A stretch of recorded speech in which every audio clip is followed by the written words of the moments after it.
If you will look at the agenda for tonight's meeting, we have recognitions and awards. Decisions that were made in regard to trips. Do you all have any questions about those?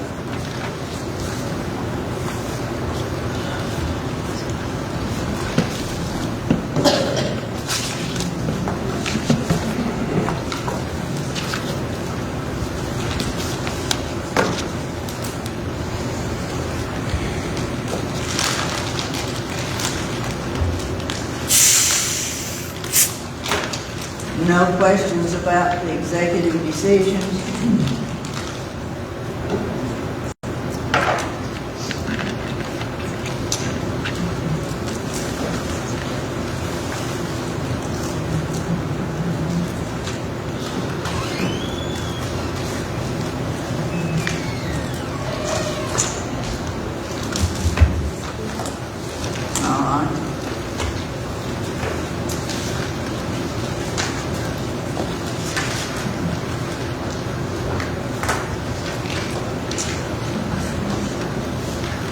Looking down to the approved agenda, and we have two major board policies we need to talk about. Dr. Darley, start with 4.301, please. Madam Chairman, we just need clarification on this policy. I think it's been misinterpreted for a few years now. If you'll look down at line 29, I think it's been misread, thinking that the board has to give approval for students to actually leave to participate in a interscholastic athletic event. That's not actually what it says. It says no principal or teacher shall dismiss his or her school or any group of students for the purpose of attending the practice of any interscholastic sport during the school day without written permission of the board. I would recommend that we leave that in place, because I do think it's a good practice for the board to be able to approve a practice taking the place of any class or any type of academia. But from this point on, we don't need to have executive decisions or anything related to students being dismissed to participate in a school-related extracurricular event. Board members, do you have any questions about that?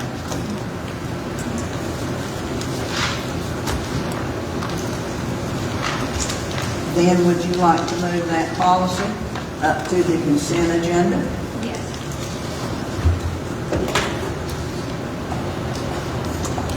So that becomes item C, board policy 4.301 becomes C under the consent agenda.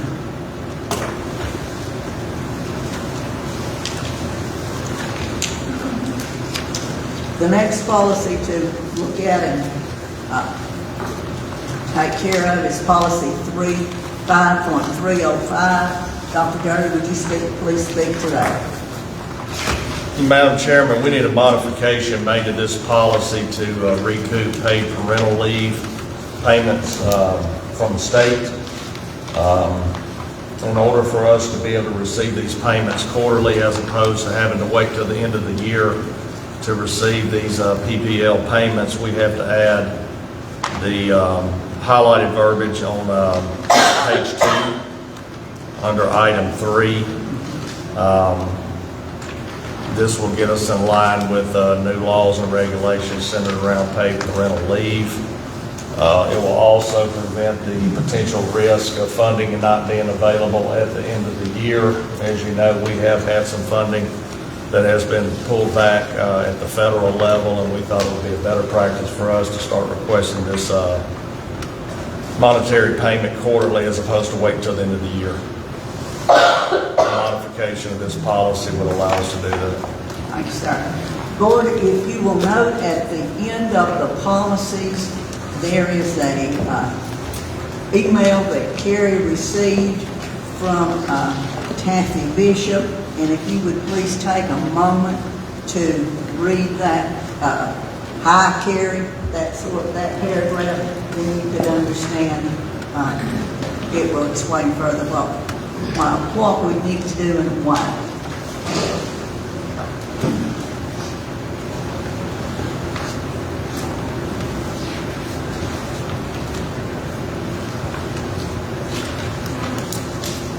So this highlighted version.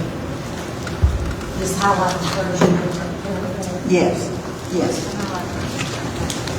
Page 2, no, On the the second other part. parts of the new part. Yeah, there we go.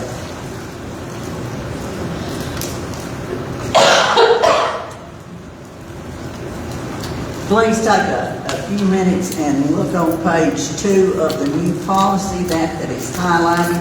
Read those paragraphs and see if you have any questions that need to be clarified. This is totally different, lady, from most of us that taught way back when.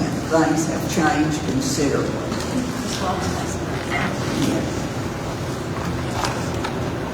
And as Dr. Barnett and I were talking earlier, they did not so strictly enforce that last year. Yeah. But go ahead. They let us, everybody, not just us, get our reimbursements last year without updating our policy.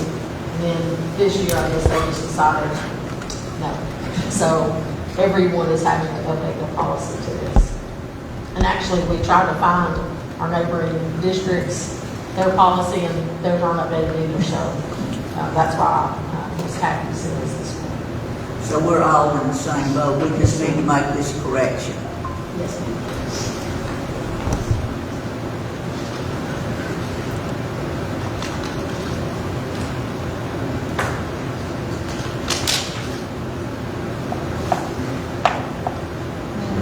Yes, ma'am. There is a correction where it's talking about Mr. Cheek, I thought I put cheek. Ah, yes, you're correct. That is Mr. Jimmy Cheek, C-H-E-E-K. That's there on the agenda under recognitions and awards. My apologies. Now getting back to this policy, and we will take care of that in a moment. Any questions? All right. Does every employee know about FMLA? Do y'all have, like when they get hired on, do y'all got a piece of paper to sign saying, yes, they know about FMLA, yes, they see that they receive paperwork When they get hired on? in here? Yeah, well, sort of, a little bit. So when they get hired on, no. But FMLA is that they know what to do. They absolutely, so let's say somebody gets hurt or somebody needs to be out or whatever. It's all day, every day. That's probably 90% of what I do all day long. Is their FMLA, they call, I go to them, take them the paperwork, whatever, because FMLA, it's not just about, maternity or whatever. And it also applies to men too. Yes, it does. So we're talking about Applies to EPLA. everything from shoulder surgery to heart issues to stroke to everything. Right. But this is for the PPL. This is the paid parental leave. Yeah, I was just asking about FMLA. Oh, yeah. So when they get hired on and they get through their probationary period, are they aware of this federal payment and everything? That's what I'm asking. It should be. Everybody should know about it. Here's the thing, that you have to work an entire year, okay, in order to be eligible for it. And actually, we say a year, but it's actually 1,200 hours. Yeah. You have to work over that 1,200 hours before you actually qualify. So if you came to work August and you wanted to go out in December, we can't do that, Yeah. right? So you have to make that full cycle. But we count our teachers' hours since they're 13, they do it. So, and the thing about this is that we've been doing it.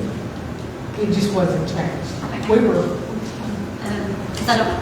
I'm going to ask. What if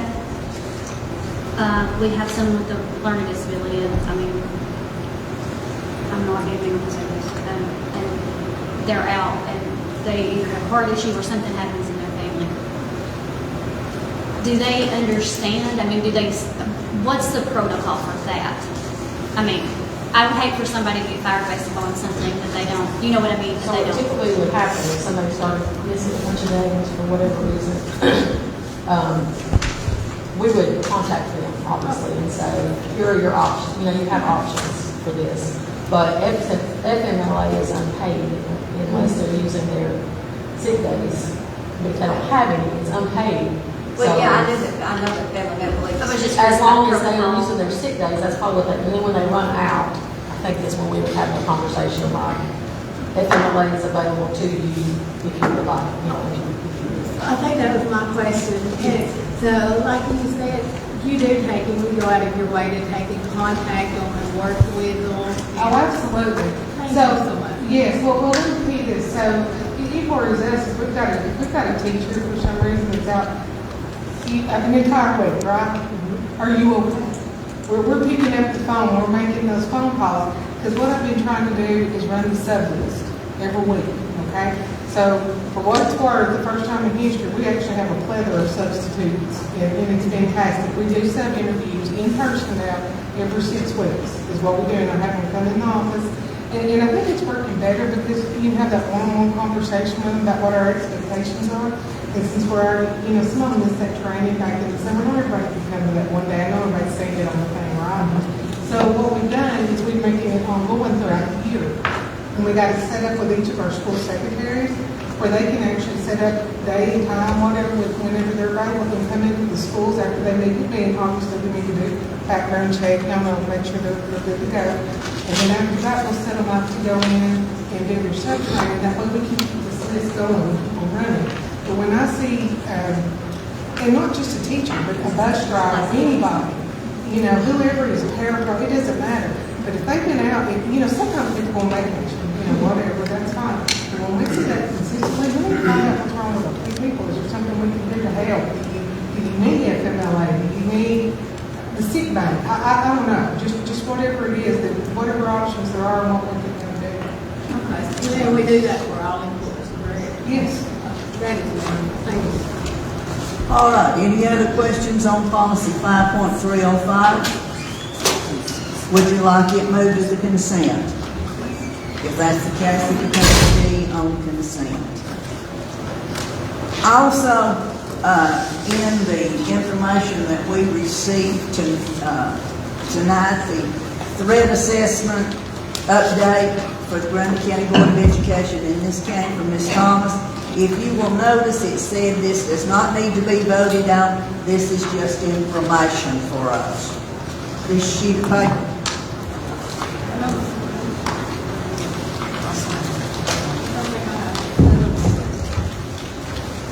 Yes, you did.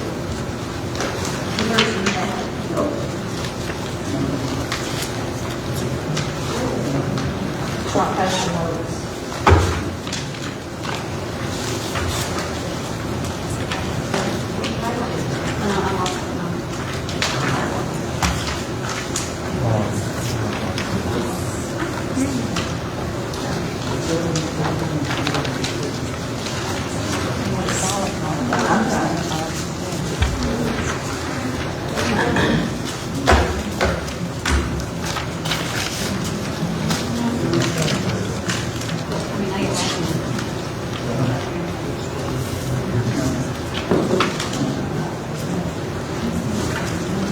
Yeah. It's in between the Board of Education and the Education. All right, just so that you will be aware of it's in there and what it is, there is no action that needs to be taken by the board of rules. One other item that I need to mention, and that I think is probably the last in the packet that we received, this was the 5-year plan. Looks like this. This is a proposal. If you'll notice in the minutes, Dr. Durley and I were to get together and work on this. We did. This is what we have. I would like for it to go home with you. We will look at it at the February board meeting and decide if you want to pass it. If not, come back with suggestions. If you have questions prior to the December board meeting, feel free to contact me. Feel free to contact Dr. Gurley. If you will look on the last page where we talks about capital improvements, our plan at that time was we will, as a board, prioritize what we think needs to be done immediately and go from there. If you notice, it states that all of those have not been started, and what does the board wish to put in as the top priority. No, we will do that in December, but hopefully we should have a complete, the last board meeting will be with us in December, I believe.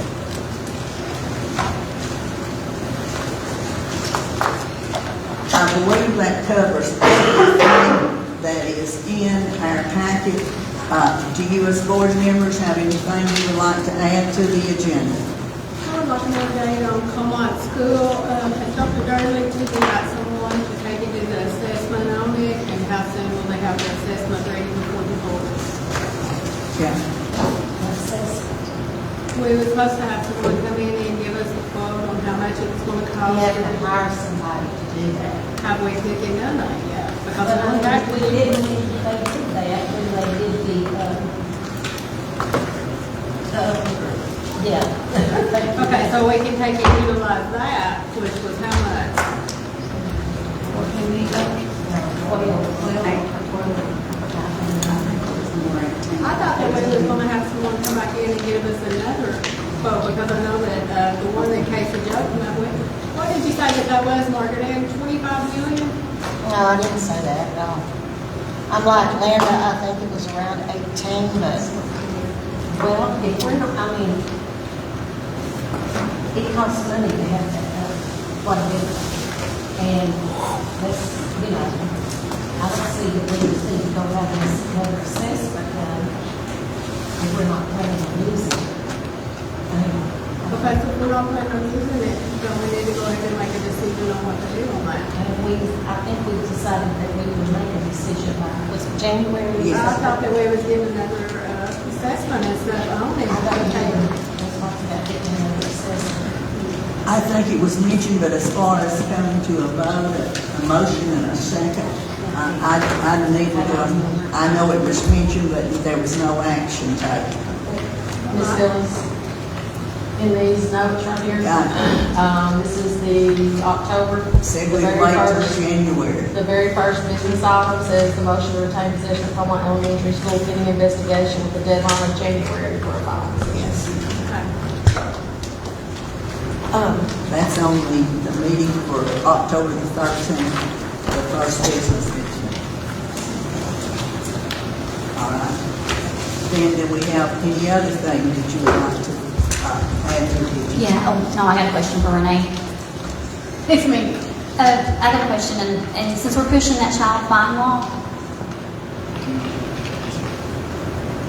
and since you're leaving, I hope you tell me the truth. Jamie Chaffee, Oh, that's not. yeah, Jamie Chaffee, how's her caseload? Is it like horrible? I mean, would it benefit us? Because I saw like I think it was probably a year and a half ago that we wanted to do another psychologist, like half part-time. We have an assistant that's helping her. She's more in the schools, a radio school psychologist. She should be finished, I think, by the end of this year. So she is able to do a lot of the testing, but Jamie has to go over what she has done in her reports and approval for the upload. She is doing a great. I didn't know if there was a problem with administration, and I didn't, if we needed to. We also have a lady, Crystal Line, that we contract with, who's virtual. So,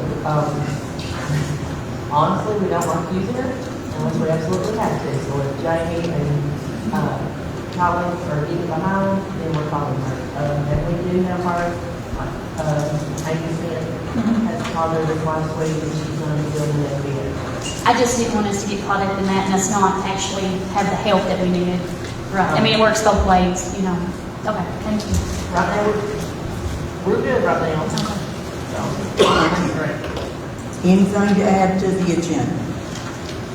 and we have no agenda items to add. Before, when we aren't going to be through quickly for the workshop, those of us that attended the convention, I believe I mentioned this while we were there, I would like for you to at least give a little bit of feedback on something that impressed you at the TSBA convention. Nelda, would you mind starting for me? I don't mind at all. Well, several things impressed me. One was a 14-year-old boy, young 14-year-old boy who started when he was 6 with a Be Kind campaign.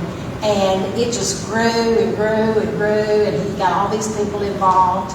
And he has now been voted, Child of the Year, and he's been on many TV shows. He's written a couple of books, but it was all about doing acts of kindness for people, and you start small, and he builds up. He started out with, I forgot which one it was, the food first. I think I can't remember. maybe a thousand something, and then things of food. And then he went to books, and it grew, and you know, so everything, it just grew and grew and grew. But it's just about being kind, and that was the main thing about that. So I was very impressed with that. But on an academic side, I went to 2 different things which were about, one was, they were about careers in technology and technical learning, and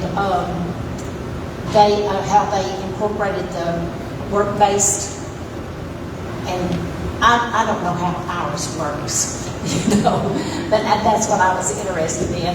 But I went to one that was in a big school system, which was Kingsport, and, you know, they got all kinds of money in Kingsport. They got lots of, they got the Eastman Kodak up there. And so, then I went to another one down in your stomping grounds, Dr. Gurley, around Milligan and Hardin County, is that right?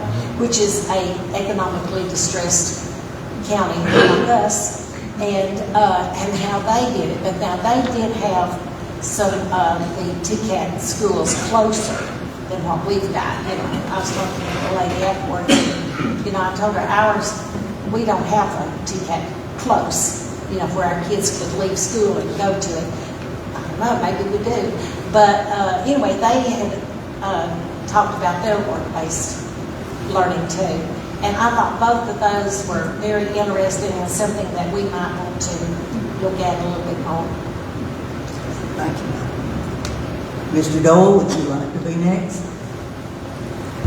The one that really impressed me a lot was Sequatchie County. They have something called a graduation coach, and I noticed that their program, their high school kids have more graduation than what they did with less dropouts. And they talking about it did cost quite a bit of money to get it started, but the outcome has been way more beyond what they ever dreamed it would be. And they was talking about what programs a graduation coach helped, not just one teacher, not just one, but it took a load off of some 30 teachers and stuff like that. And that really impressed me because they got about the same numbers that we do. Thank you. Miss Tiffany, would you be next?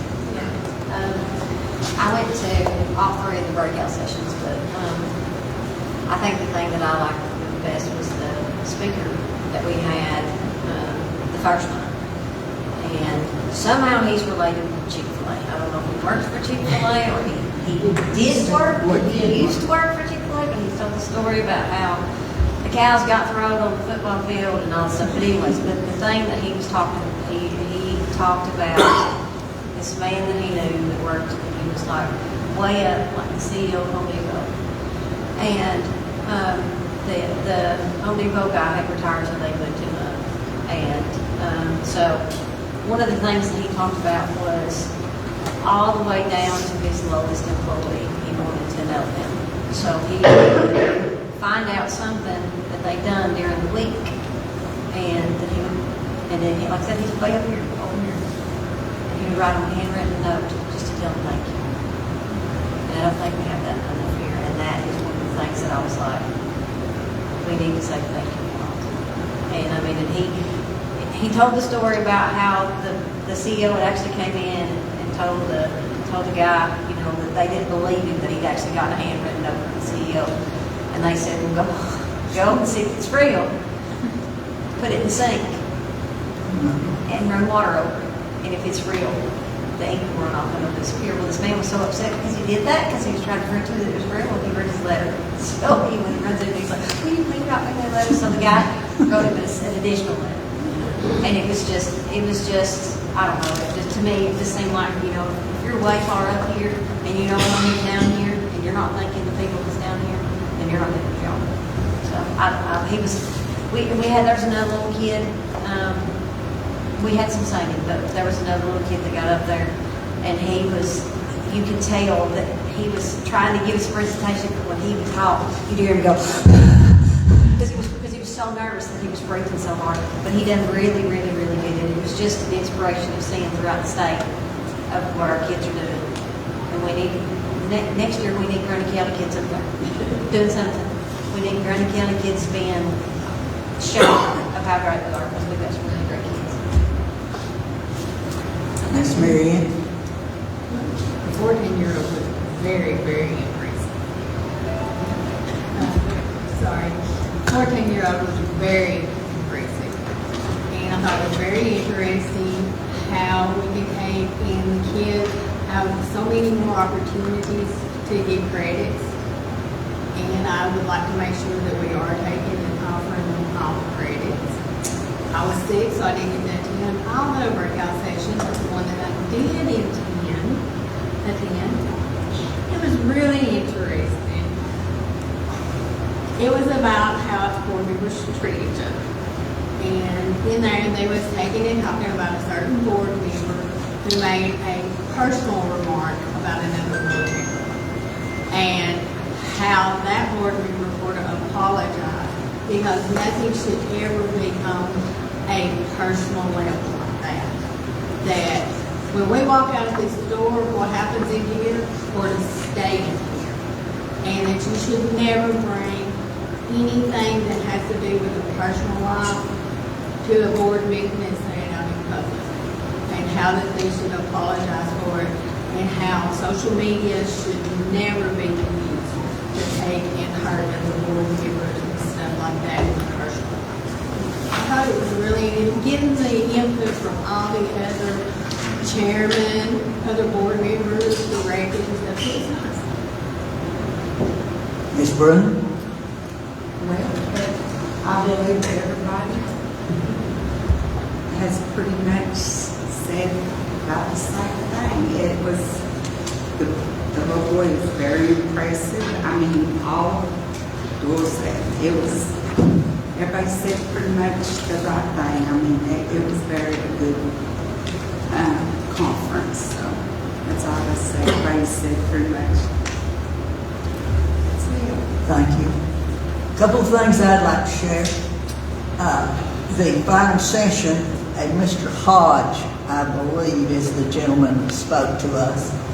And he took some examples of some people from his neighborhood when he was a kid and everything. And they had one kid, what was it, Crazy somebody? Crazy Eddie. Crazy Eddie. And Crazy Eddie was just that. And Crazy Eddie had told them, said, someday I'm moving. And he said, we didn't think a whole lot about Crazy Eddie. And so Mr. Hodge came out of the military, and he went to see Crazy Eddie. They were good friends. And he went to see Crazy Eddie, and he went to his house where he was raised. And his mama said, he's not here. And he said, well, where can I find him? And Mama gave him the address. And he went up there, and it seems that Crazy Eddie had moved like you said he would. He owned a multi-million-dollar business as a car salesman and everything. The gentleman went on to say this. He said that they had a get-together or a reunion, the group. Now, not everybody was that successful, but he said that he was talking and said, one of the people came up to him and said, we're confused. And he said, what are you confused about? Well, first of all, in second and third grade, said Crazy Eddie couldn't read, and now look where he is. And he said, also, I believe the giant man's name was John that was doing the speaking. He said, also, John says, they tell us that you make your living by going across the country and speaking to people. Is that correct? He said, I looked at him and said, yes, that's how I make my living. He used to teach school. His friend looked at him and said, that's real unusual. We can't ever remember you speaking when you were a kid.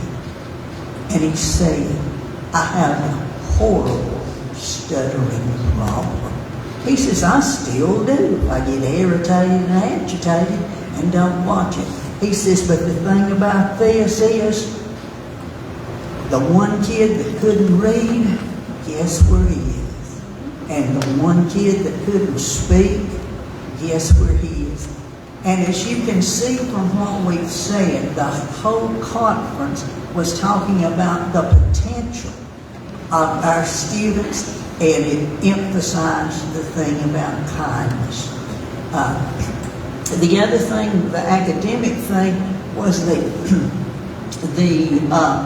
company that is up in Greenville that works with school systems around us, doing an opportunity for online things, and the school has to have a membership. I looked for that information before I left, but I will pass that on to somebody that's interested if you'll call me and remind me. But one of the emphases that they had was they're offering AP courses to kids that usually can't get AP courses. I think the emphasis they had also was, if I'm not mistaken, foreign languages. Yeah. They had Spanish, they had Latin, and French. Those were the Sign three. language. So, yeah, sign language. Yeah. So, you know, this was something academia that I wasn't familiar with, but I'd love to see in action. And the one thing that I liked about it is if the kid had a full workload during the school, they could take those classes there. So,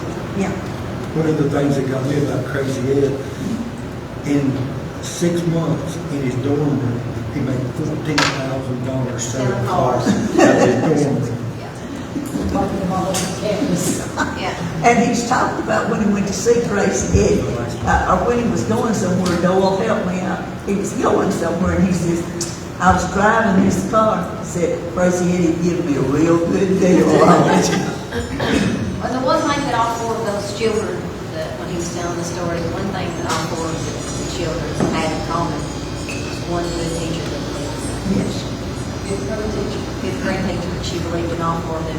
And there were some kids that sat at the side up here, and they talked about how these four here didn't succeed, but they didn't have, not that, one of it had been burned. And it was he was trying to explain that they all grew up in that same neighborhood. But these children over here didn't have the experience with this teacher. And these four kids over here, one was a doctor, one was a business owner, and then John, that's what they call it, John, was an educator. So all four of these kids, they had in common was this one teacher that she just stayed with them all throughout. And he believes that because of that one teacher, all four of the children, and as they grew up into men, that they succeeded. All right. Board, is there anything else?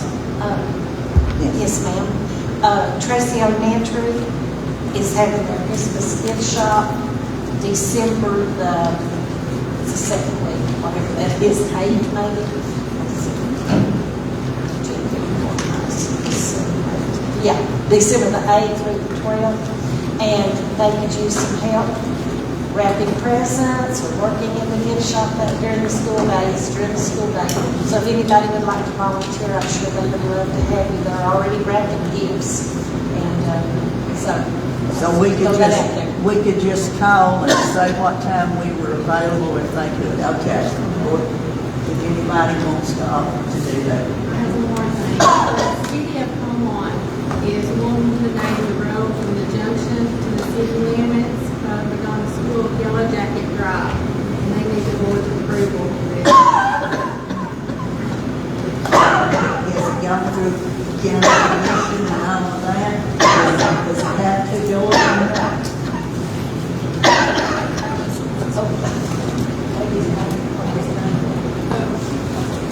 It's a city, it's inside the city. So the city does not need the, City, all you have to do is we have to vote it in the minutes, and then we go to 911, and they petition the people that's on that road, and if they agree to change the name, then we change it.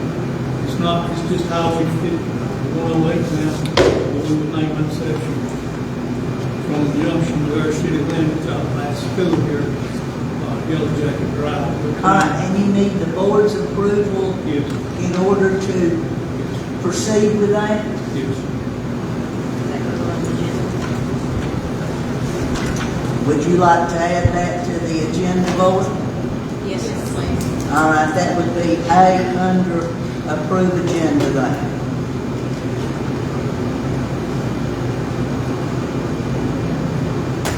On naming streets, what we call it. Anything else? We have a large 20-minute break. Enjoy it, people.